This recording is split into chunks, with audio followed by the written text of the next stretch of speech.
The David Pakman Show at davidpakman.com.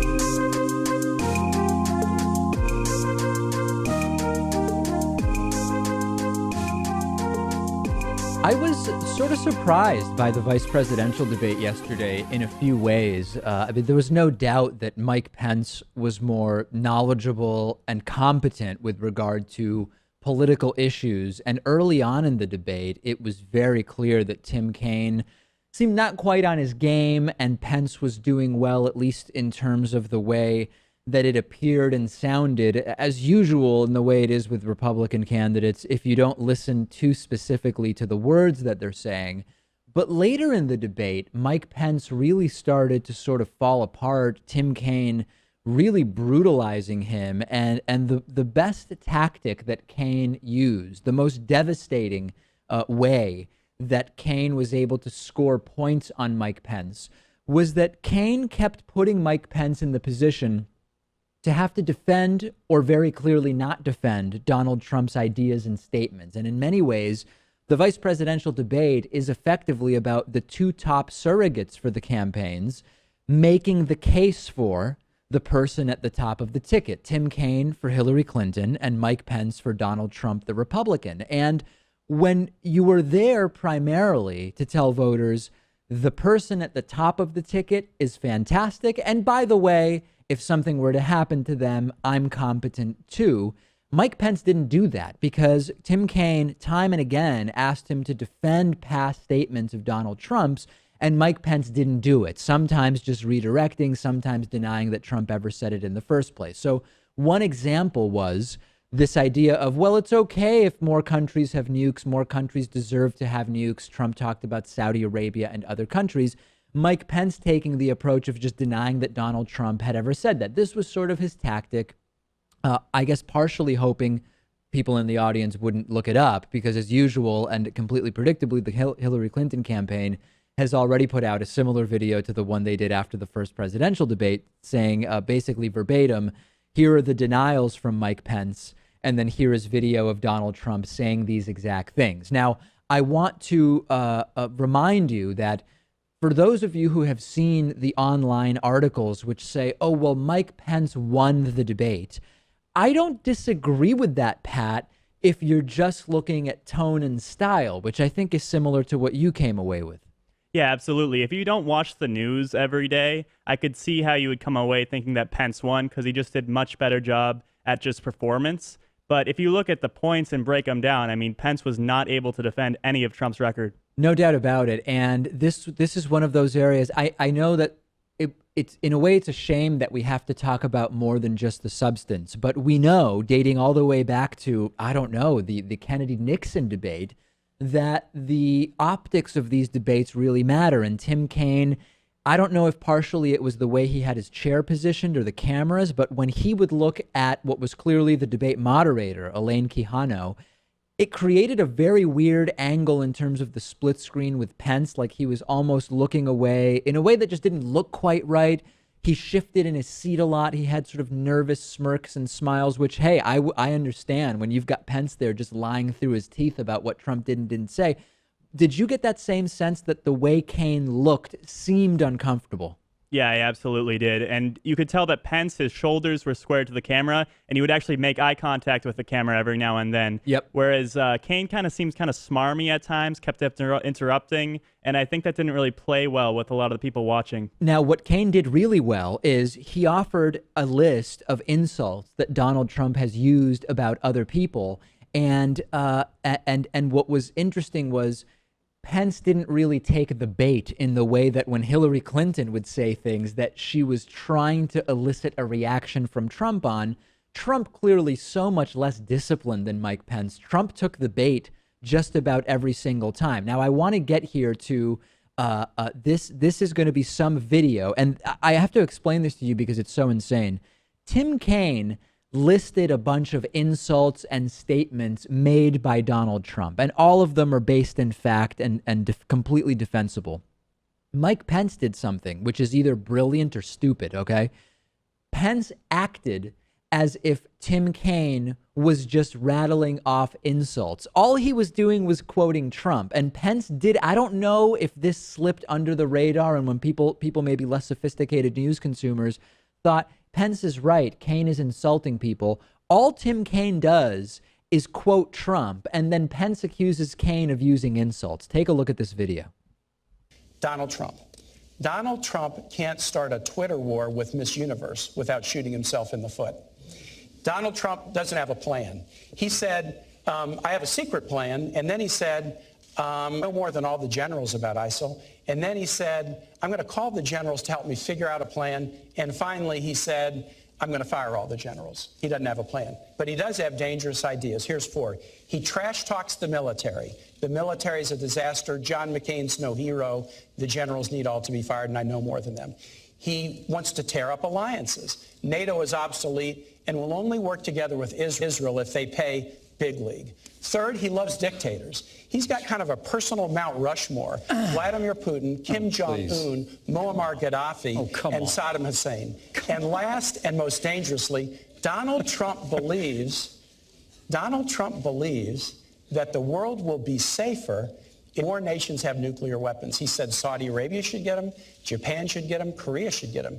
And when he was confronted with this and told, wait a minute, terrorists could get those, proliferation could lead to nuclear war, here's what Donald Trump said, and I quote, go ahead, folks, enjoy yourselves.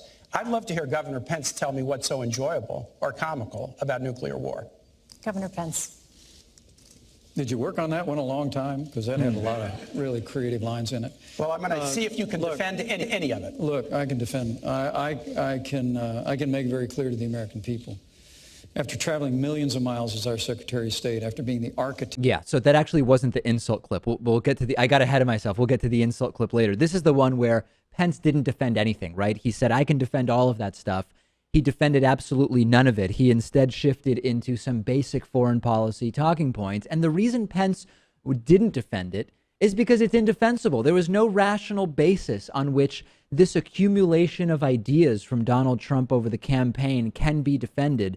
If you understood what was going on in this debate, which was that Tim Kaine merely referenced things said by Donald Trump, and Mike Pence didn't defend a single one. He either redirected, shifted into a pseudo talking point coma, or just denied that those statements were ever made to begin with.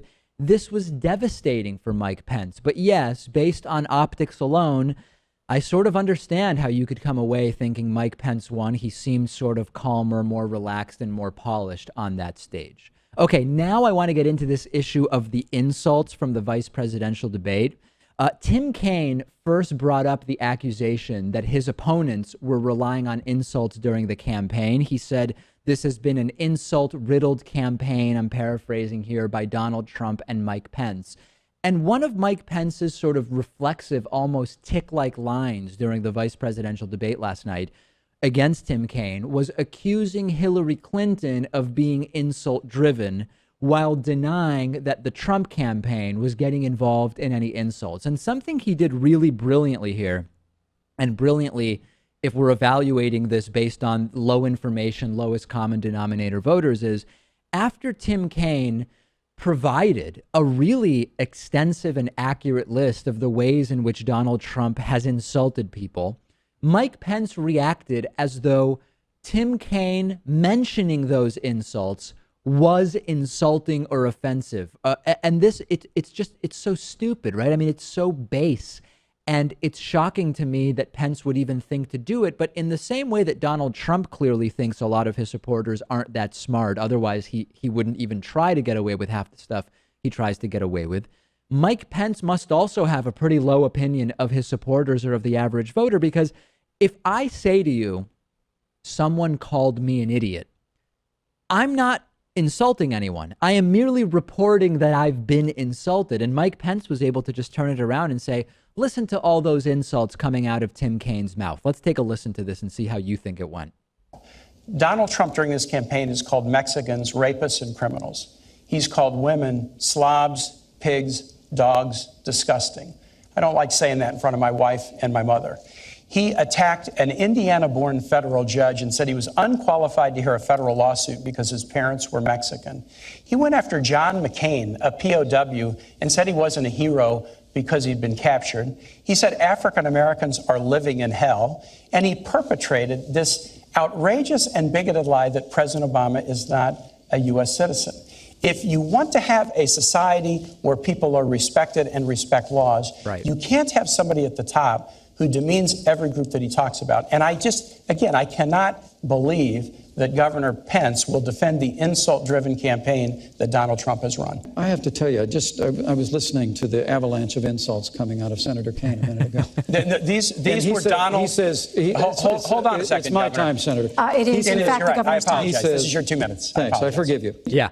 There were no insults there from Tim Kaine about Donald Trump. These are quotes about what Donald Trump said. These are all on record. Trump did say the thing about the Mexican rapists and criminals, although some he's sure are probably good people. Trump did talk about calling women slobs, pigs, dogs, and disgusting. He did attack an Indiana-born federal judge because of his inherited, I guess, Mexican heritage from his parents. And he did say African Americans are living in hell. Every single one of those statements, Pat, is something Donald Trump said. And do you think it was effective for Pence to say, listen to all those insults coming out of Tim Kaine's mouth when they were just Trump quotes?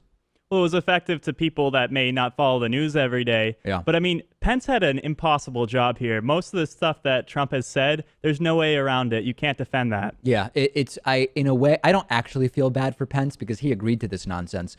But it is difficult to defend the indefensible, especially when the best path is to act like you've never heard any of these quotes before. You know that you're in trouble. And then Pence continuing to just act very shocked about all the insult stuff. Here's another little clip for you. Ours is an insult-driven campaign. I mean, to be honest with you, if Donald Trump had said all the things that you said he said in the way you said he said them, he still wouldn't have a fraction of the insults that Hillary Clinton leveled when she said that half of our supporters were a basket of deplorables. Yeah, so continuing to deny the insult stuff throughout the debate. But you know what else was going on during the debate? Donald Trump was on Twitter insulting people while Mike Pence was doing the dirty work and going on national TV and embarrassing himself with this gong show of lies. Oh, the insults come from the Hillary Clinton campaign. Here's one tweet that Donald Trump sent out during the debate. I agree, Kaine looks like a fool. And then another tweet that Donald Trump sent out during the debate. Kaine looks like an evil crook out of the Batman movies. But here's where things get really, really crazy. Talk about projection. Donald Trump tweeted during the debate that Hillary Clinton's close ties to Vladimir Putin deserve scrutiny. What? Eric Trump also said it on CNN. Clearly, this is a planned, coordinated effort. I said last week after the first presidential debate that Donald Trump's performance in that first debate has made Saturday Night Live irrelevant because his performance was indistinguishable from a parody of the debate. They seem to now be taking campaign strategy from the parody of the debate done by Saturday Night Live over the weekend. Trump's and Pence's strategies now are say that the opponent is doing exactly what we are accused of. And to remind you, when we talk about psychological projection, I'll put a definition of this up on the screen for you.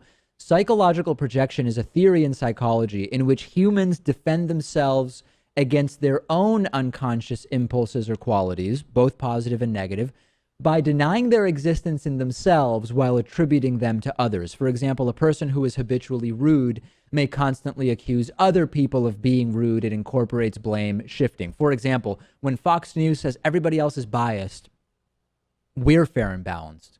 Really, they're the least fair of anybody on TV. When Donald Trump is the one suspected of this allegiance or bromance or whatever with Vladimir Putin, then he goes out and he says, hey, we've got to look into the Hillary relationship with Vladimir Putin. Very, very common technique.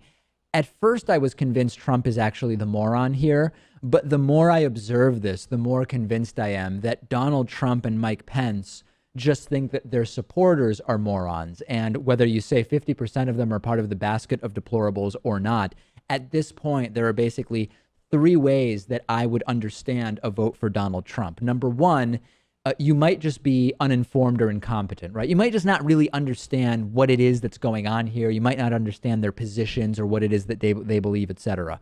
Number two, you might just be lacking mental capacity or faculties, right? I mean, you might have sort of limited capacity to understand. Maybe the Dunning-Kruger effect is a factor. And number three, you might just genuinely be a bad person. I don't understand how you could be supporting Donald Trump here and not fall into one of those three categories. And yesterday's vice presidential debate only made this abundantly clear. Trump tweeting insults and conspiracy theories while Mike Pence is denying that Trump has ever said these controversial things. It's really representative. It's a microcosm of what this campaign has been so far. Let's take a break. We have so much more to discuss today. And of course, I'm on Twitter at @dpacman. The David Pakman Show at davidpakman.com.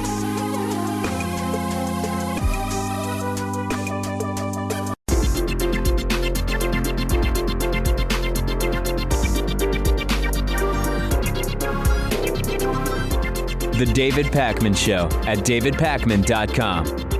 Today's new member of the day is Paula Lombardo from Italy. Paula, thank you so much for being a David Pakman Show member. Paula has actually sent a variety of different gifts and offerings to the show over the last year or so. Thank you so much to Paula for being a David Pakman Show member. And of course, you can sign up at davidpakman.com/membership. Let's talk about Hatriot Mail. I'll remind you what Hatriot Mail is if you've never heard it before. Take a listen to this. Because the government that is supposedly totally inept is the same government that can pull off a conspiracy that'll blow your mind. Hatriot Mail. Written by patriots who hate David Pakman. Because America.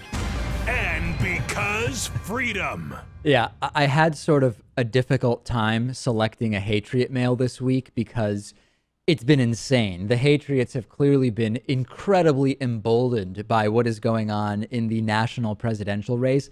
I decided on this one that I'm about to play for you because it's at least somewhat related to the election in that it mentions Hillary Clinton. We only have a few weeks left before this election. We're going to have plenty of time for the non-election related hate mail from people who really, really hate me, often for personal characteristics that I was born with.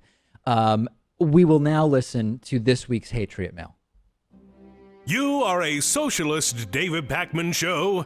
Don't you realize that lower taxes means more money to go back into the private sector, buying goods and services that are makeup bought, but you never produced a thing in your pathetic life you couldn't keep a tomato plant alive? Prick, way to support Hillary, who is an elitist. And why is David such a ninny? David is a shill for Hillary, just like the Young Turks. I thought David was an economics major? What a Jew. I like that thrown in at the end there. It's a critique about my economic views and my degree and just all sorts of different stuff. And then why not just at the end, what a Jew this David, in addition to all the other stuff. I mean, I don't know what I've said that suggests I am a socialist. I believe that I am in favor of well-regulated capitalism. And I don't know how you could watch the show, Pat, and come away thinking this is a socialist program. Well, I love the idea, too, that if you're at all educated in economics, then, of course, you have to agree with this guy. You have to be conservative, sort of laissez-faire capitalism. Yeah. So economics majors believe trickle-down is a sensible thing. I mean, that it just doesn't follow logically at all. But there's not usually that much logic from a lot of these Hatriots. And, of course, the whole shill for Hillary thing, I don't know what clips you saw, but if you've been paying attention to our election coverage for, at this point, more than a year, I don't know how anyone could do a fair analysis of the show and say that we shill for Hillary Clinton. We basically have reluctantly but pragmatically, I've decided that that's who I'm going to be voting for in November. And to say that what we're doing is shilling for Hillary Clinton, not really making sense to me, Pat. I did enjoy the insult, though, that you couldn't keep a tomato plant alive. Yeah, that's true, That could be actually. true. Yeah. Oh, that's absolutely true. Recently I had like an herb garden, which is my friend who's a landscape architect and has a garden center, said this is the easiest thing to keep alive. I mean, it barely needs water. You can put it indoors, just near a window where there's some sun. Half my herbs died. So that allegation, for the first time, there's been a very precisely accurate allegation made in Hatriot Mail that notwithstanding economic views or my views on the election, I probably couldn't keep a tomato plant alive. All right, there is a major, major development in the Donald Trump doesn't pay federal taxes story. Remember, the backstory is that the New York Times over the weekend detonated a bombshell by reporting that Donald Trump, using this loophole that benefits wealthy families and wealthy individuals, declared a nearly $1 billion loss on his 1995 tax returns. Now, that possibly could have allowed him to avoid paying federal taxes for up to 18 years. Now, we don't know because we haven't seen those tax returns post 1995. At the debate, at the first presidential debate, when when Hillary Clinton suggested that Donald Trump didn't pay taxes, Donald Trump seemingly reflexively, almost uncontrollably responded, "That makes me smart." It turns out that Donald Trump, who claimed that it is smart for him not to pay taxes, actually has a long history of slamming other people for not paying taxes and critiquing people who do not pay federal taxes. Back on July 18th of 2011, sit down for this because this is just the cherry on top of the cake of hypocrisy that is Donald Trump on taxes.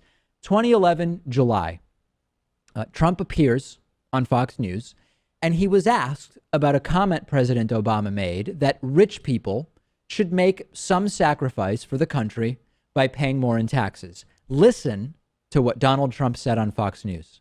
When the president, Donald, talks about there has to be shared sacrifice. Yeah. There are a lot of people in this country, over half don't even pay any federal taxes. So he's really talking about you. You're going to have to sacrifice more. Well, I don't mind sacrificing for the country, to be honest with you. But, you do have a problem because half of the people don't pay any tax. And when he's talking about that, he's talking about people that aren't also working, that are not contributing to the society. And it's a problem. But we have 50%. It just hit the 50% mark. 50% of the people are paying no tax. Wait a second. So Trump criticizes people for not paying taxes in 2011. They're lazy. But when he doesn't pay taxes, he's smart for that. Interesting. Well, maybe it was just a one-time thing. Well, no, it wasn't. Here is a tweet that Donald Trump put out in 2012, February of 2012, about the same topic. Half of Americans don't pay income tax despite crippling government debt. Well, okay, fine. I mean, he showed up on Fox News once and then he sent one tweet about people not paying taxes. But I'm sure that's it. Right, David? Right? Wrong. More recently, Donald Trump again reiterated that 50% of Americans are free riders, not contributing to society and expecting to be taken care of by others. This is from a June 2015 interview with Fox News host Sean Hannity, where Trump said, and I will put the quote up for you, "The problem we have right now, we have a society that sits back and says we don't have to do anything. Eventually, the 50% cannot carry, and it's unfair to them, but cannot carry the other 50%. So the obvious story number one is, this may not come as a surprise to you, Donald Trump is a total hypocrite. Do as I say, not as I do. No credibility. It's a total joke. But I want to take it a step further because there's this common right-wing talking point about half of Americans pay no taxes, and we've got to debunk it. You need to understand this, okay? It's true that close to 50% of Americans do not pay federal income tax because they don't even make enough money to pay that tax, and that's a problem, okay? But many of those people are working for very, very low wages, and they are paying countless other taxes, Social Security taxes, state taxes and fees, sales taxes, excise taxes, on and on and on. The Republicans like to use this to say, well, half of Americans are just paying no taxes, suggesting they live this tax-free life. Well, no, they don't even make enough money to pay federal income tax, but they're paying countless other taxes. And as usual, Pat, it's projection from Trump. We talked about it earlier, and this is yet another example. He's the guy not paying taxes. He criticizes others for not paying taxes.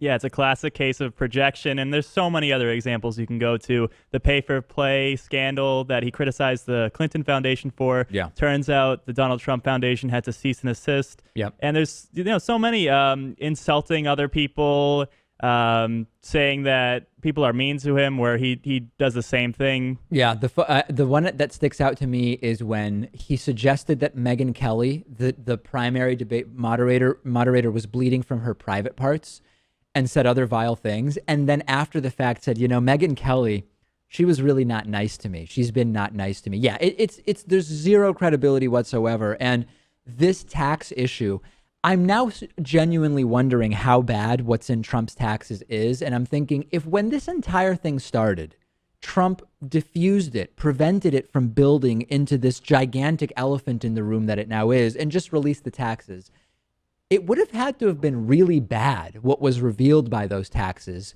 to be worse than the situation he finds himself in now, where a month out from the election, almost every day now, there's some really problematic thing happening with Donald Trump's taxes. First, it's that he took this loss in 95 that could have allowed him to not pay taxes for 18 years. Now all of these clips and tweets have been uncovered of Trump criticizing others for not paying taxes after saying he's smart for not doing it. Whatever is in there must be disastrously bad for it to be potentially worse than what Donald Trump is experiencing now. We will take a break. I want to remind you that we are on Facebook at facebook.com/David Pakman Show. The David Pakman Show at davidpakman.com.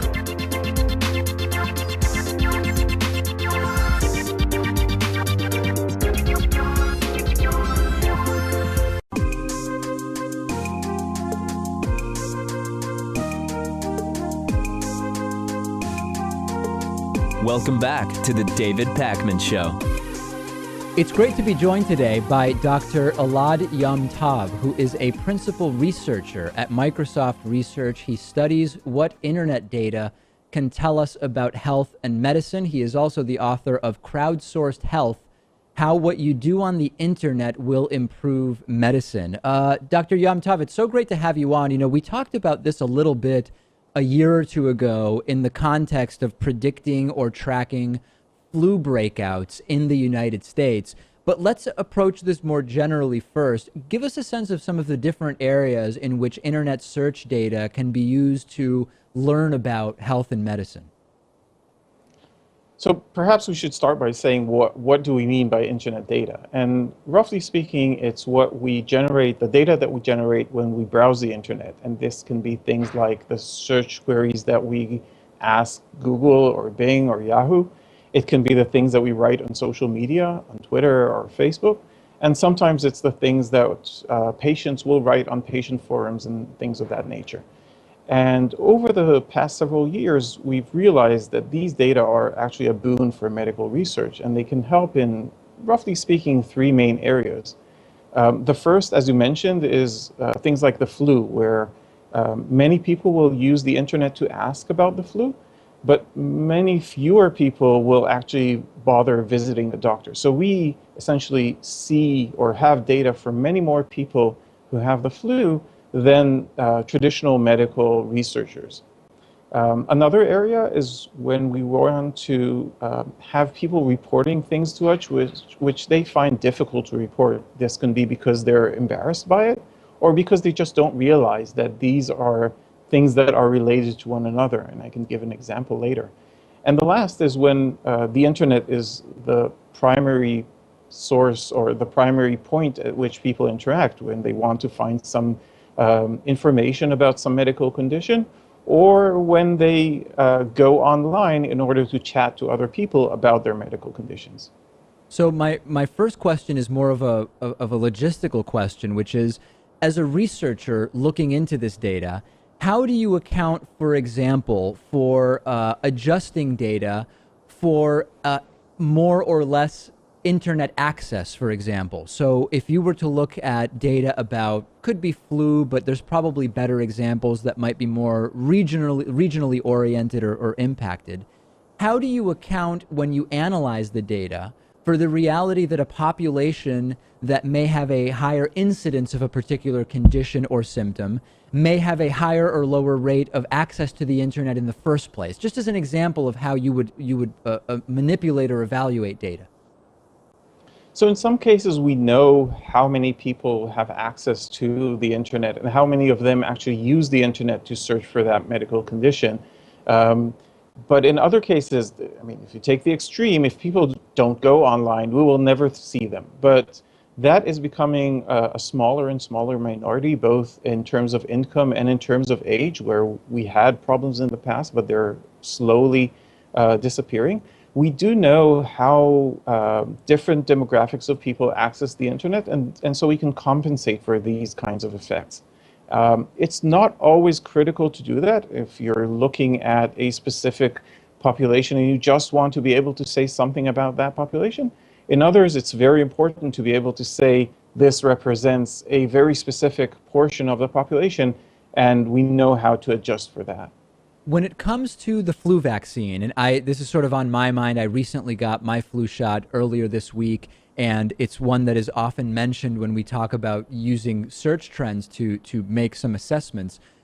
How can we distinguish, or in what ways have you researched different aspects of flu vaccination? And by that I mean, on the one hand, there's the question of interest in the flu vaccine or portion of people that are actually getting the vaccine. And separately from that, there's the estimating of the effectiveness of a flu vaccine. What are you looking at when you try to estimate the effectiveness of a flu vaccine? Is it searches about, or is it particular searches, or what else is it?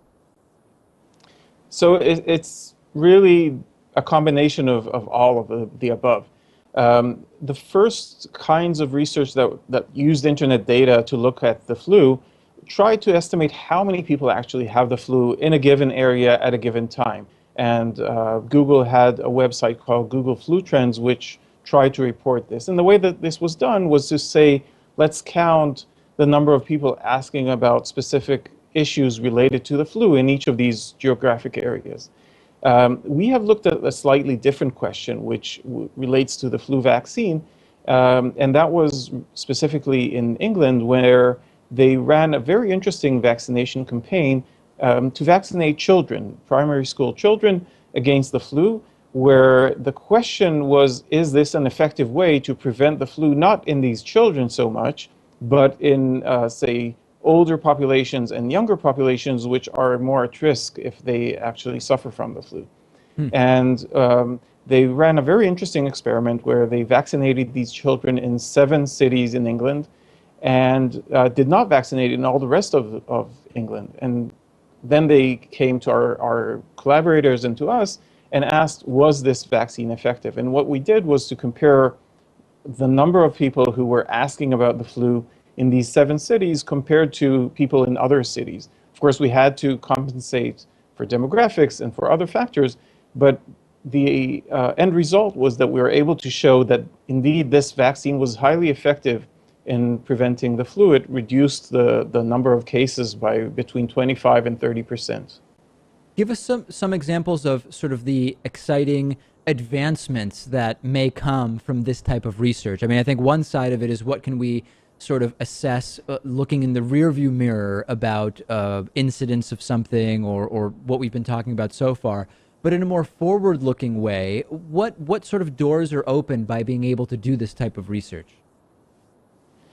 I think there are 2 areas. One is the more personal one, which is, for example, a few years ago, we were able to show that we can help people with, say, mood disorders know that they're going to have an episode, a manic episode, up to a day before they actually have it, and that helps them prepare for it. Or a few months ago, colleagues of mine showed that by looking at the series of searches that people make, they were able to predict that a person has specific forms of cancer before that person knew it. Now, granted, this is not accurate enough at this point to provide a screening tool, but it shows the way that this may be going, in the sense that some years in the future, we may be able to tell people, look, the searches that you've asked Bing or Google, they're not individual symptoms that you're experiencing. They may be connected to each other, and you may want to talk to your physician about why you're experiencing these symptoms. So let me pause there and just area. make sure. That's fascinating. Let me follow up on that a little bit, and then we'll move on to the second part.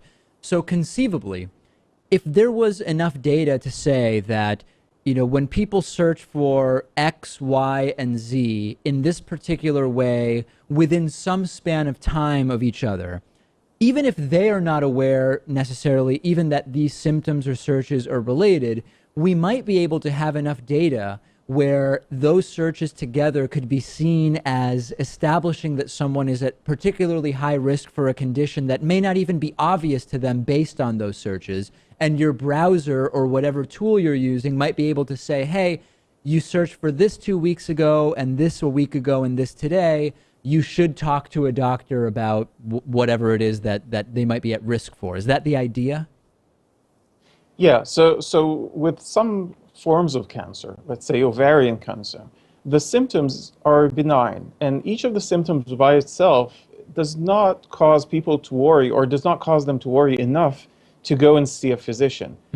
And so you need something like a program or a search engine that runs in the background and says, and collects these symptoms to say, the bloating of today and the fullness that you asked about yesterday, they're not independent of each other, and they're somehow related, and you should see a doctor. And the problem with something like ovarian cancer is that a lot of times, by the time women get to their physician, it's very late into the disease, where because of this problem that each of the symptoms was not worrying enough, if we can somehow look at all these symptoms together and say, there's a pattern here, and you should take this into account, then we may be able to help these people to nudge them in the right direction. Fascinating. And then the second element of this that you were getting to. The second element relates to population health. There are questions that epidemiologists and medical practitioners want to ask about entire populations, and it's very expensive or even sometimes impossible to answer them. Let me give you an example. A few years ago, there was a law passed in Israel that forbade showing models, fashion models with brain mass, with a body mass index that was very low. And the basic idea was that these very thin models somehow influence people to develop an eating disorder. Now, that's a question that's really hard to measure in the physical world. How do you know that the billboard you see when you drive to work, or those ads in the newspaper where you see a very thin model, cause somebody to develop an eating disorder? If you wanted to measure this in the real world, you'd have to go and collect a very large sample of say, thousands or tens of thousands of people and see what they see and then analyze those data. For us, it was a much simpler exercise because we see what people look for online, and we can ask, are they browsing these very thin celebrities? Do they see their images? And then later on, do they develop an eating disorder? Or is there some indicator that they have an eating disorder? And so answering these very difficult questions about populations is much easier in certain cases with internet data. Well, the work is absolutely fascinating. We've been speaking with Dr. Elad Yom Tov, who is a principal researcher at Microsoft Research. He also is the author of Crowdsourced Health: How What You Do on the Internet Will Improve Medicine. Thank you so much for talking to us about this today. Thank you very much, David. The David Pakman Show at davidpakman.com.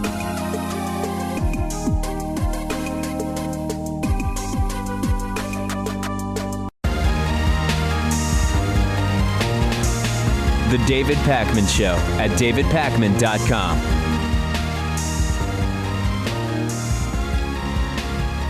The hacker behind the 2016 Democratic National Committee breach now claims to have hacked the Clinton Foundation, and there is every indication that at least some of these screenshots that have been released are absolutely and completely fake. The statement from, I guess it's pronounced Guccifer 2.0. I think it's funny to say Guccifer. I don't know. I think I'm going to keep saying Guccifer because it just sounds better to me. saying, quote, Hillary Clinton and her staff don't even bother about the information security. It was just a matter of time to gain access to the Clinton Foundation server. I do hate to throw sour milk into your coffee here, but at least some of these hacks seem to be completely fake. There's a folder of contacts in these hacks supposedly called pay to play. And this is a reference to the Securities and Exchange Commission rules, which prohibit the paying of government officials, which then later might have other benefits that are provided by a government official: pay to play, pay to participate. There's something odd about actually having a folder called pay to play. And here's a tweet from tech reporter Joe Bernstein, who also found this odd, saying, it seems extremely fake that the Clinton Foundation would name a folder pay to play. Yeah, I mean, if I were bribing people, right, just as an example, I wouldn't have a folder on my desktop called bribes where I have the list of bribes inside of it, right? I mean, that seems a little silly. And the data itself already is stretching credulity pretty significantly. And the entire, there's a folder called pay to play. Yeah, even at the Clinton Foundation, they called what they were doing pay to play, and they named a folder that. It just doesn't really make too much sense to me. The Clinton Foundation did make a statement to Politico. They said, quote, once again, we still have no evidence that Clinton Foundation systems were breached and have not been notified by law enforcement of an issue. None of the folders or files shown are from the Clinton Foundation. Now, Guccifer, or Guccifer 2.0, responded to skepticism about the legitimacy of the breach by claiming that more files will be released. Here's a tweet from Guccifer 2.0 saying, surprised that the DNC, DCCC, DSCC, and HFA docs were on the Clintons' private server? This is just a tiny part of files. Keep following me. I'm sort of surprised that people aren't being more skeptical about this. There may be a mix of real and fake files. It's sort of unclear right now, but something about this just does not seem quite right. And The Hill makes a note that some of the files actually seem to originate from the DNCC, the Democratic National Campaign Committee, rather than the Clinton Foundation. So a lot of questions here. It's very early on, but when I saw, here's the folder called pay to play, it's hard to believe. Very, very hard for me to believe. There are different levels of misusing charities and charitable donations, and Donald Trump has done many of them, right? One is handing over a check for a charity at a political rally. You're sort of using you're using charitable donations at a political event. Not really supposed to do that. Another example would be using charitable donations to donate to Florida Attorney General Pam Bondi's campaign to make an investigation into scam-riddled Trump University go away. That's another example. As a reminder, the Trump Foundation has been ordered to stop all fundraising by the New York Attorney General. At the top of the list of ways in which charitable contributions could be misused would be straight up just using charity money for a political campaign. And we now have a new report from Real Clear Politics, which says that that is exactly what Donald Trump did. Real Clear Politics looked at a series of donations that Trump made through his foundation from 2011 through 2014, totaling $286,000. They all went to right-leaning policy groups. So the speculation is Trump, starting to think about running for president in a serious manner, started donating to right-leaning policy groups years in advance of his campaign. And the analysis found that the timing of the donations, what a coincidence, happened to line up with endorsements from groups or happened to line up with speaking invitations to conferences and events. Wait a second, we have a name for this, don't we? It's called pay to play. And if it sounds familiar, it should, because it's what Donald Trump has been accusing Hillary Clinton of through the Clinton Foundation for months and months now, without having any evidence for it other than a tweet from the Associated Press, which has since been retracted and deleted. We already knew, as previously revealed by the Washington Post, that Donald Trump used foundation money to buy items at charity auctions that he personally kept. This includes, for example, a football helmet signed by football player Tim Tebow. Why anybody would want anything signed by Tim Tebow, I don't know. More of a football discussion than one about Donald Trump. Using money to purchase portraits of himself. Think about that. The height of being just an arrogant dude is taking money people have donated to you for charity and using it to buy portraits of yourself. Just to be clear, this was not Trump's money because Trump hasn't donated to his own foundation since I believe it was 2008, although I don't have it in front of me. So there are numerous problems here. Real Clear Politics discovered that the Trump Foundation, which is a 501c3 organization, donated $10,000 to the Family Leader, which is a 501c4 organization, which is politically organized. Political activity is not allowed by 501c3 organizations. And it goes even further because the donation was not recorded appropriately. There's this thing in accounting and tax law where certain transgressions, if they were done accidentally, are not considered criminal. But this is not one of those. Even if by accident you don't properly record these transactions, that is a violation of tax law. So this is just not looking good for Donald Trump. The Donald Trump tax situation has melded and mixed in now with the Donald Trump charitable donation scandal, which involves basically everything under the books: misusing charitable donations for politics, using charitable donations to funnel money back into his businesses and his kids' businesses and businesses run by his kids. And this has become, it's sort of like, if we consider this the worst week of Trump's campaign, we're on day 9 or 10 of the worst week of Donald Trump's campaign. Trump goes to these rallies and says the wall with Mexico just got 10 feet higher. Donald Trump's worst campaign week just got 10 days longer.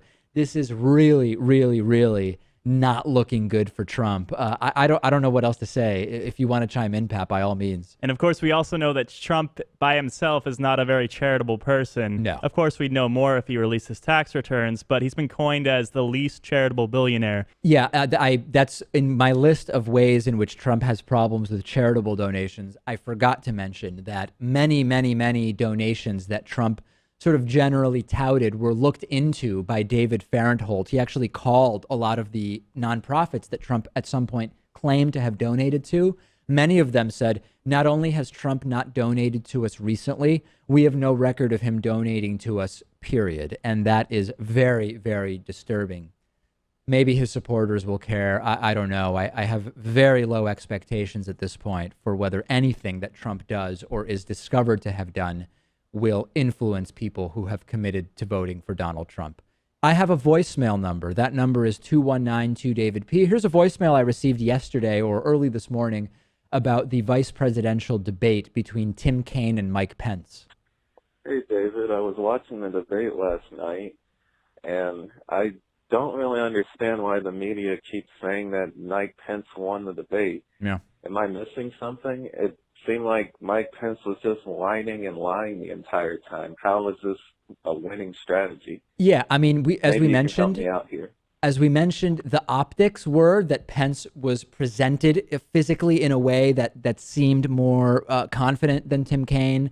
And if you don't know that Pence is just lying through his teeth the entire time, I could see how you come away thinking on optics Pence won. But yeah, we did our analysis, and clearly Pence got clobbered, didn't defend basically a single position of Donald Trump's. On the bonus show today, NFL television ratings keep dropping. Is this at all connected to the concussion crisis? We will discuss that.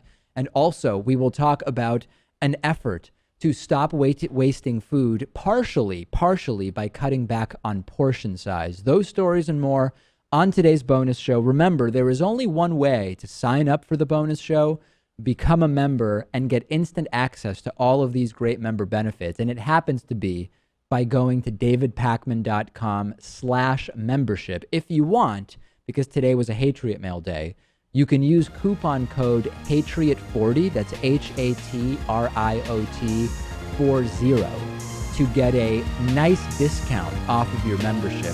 Sign up today. We'll talk to you on the bonus show.